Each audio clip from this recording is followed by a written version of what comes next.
పెద్దలైన వారికి, కుటుంబ సభ్యులకి అందరికీ క్రీస్తునామ వందనాలు. నిజానికి అన్నయ్య బాడీ నాలా పెట్టుకుని నా నోట మాటలు రావట్లేదు. అది మా ఏరియాలో జరగడం, ఎంతమంది పెద్దలు, ఆయనకున్న సర్కిల్ టీం అంతా నాకు తెలుసు.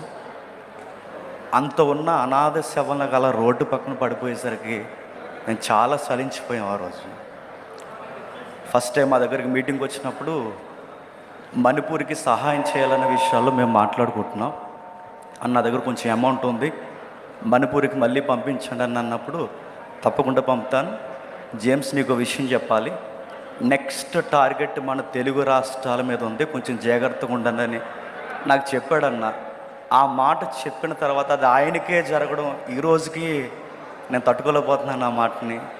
మాకు జాగ్రత్త చెప్పిన ఆయనకే మొట్టమొదటి ప్రమాదం జరగడం, తెలుగు రాష్ట్రాల మీద మళ్ళీ కన్ను పడింది, జాగ్రత్తగా ఉండండి అని. ఏది ఏమైనా మరలా ఇంకా ఏ సేవకులకి ఇలా జరగకూడదని కోరుకుంటున్నాను. మన క్రైస్తవ్యంలో ఒక ఐక్యత ఉండాలి. ఇలా జరుగుతుందని దీన్ని ఫాలోఅప్ చేసే పెద్దలు ఉండాలి. చనిపోయిన తర్వాత ఎంత సానుభూతి చూపిస్తున్నారు, ప్రమాదానికి ముందే అందరూ ఒక ఐక్యతతో ఉంటే ఇంకా బాగుంటుందని మనస్ఫూర్తిగా కోరుకుంటూ అన్నకి, ఆయన కుటుంబానికి నేను ప్రగాఢ సానుభూతి తెలియజేస్తున్నాను. సరే.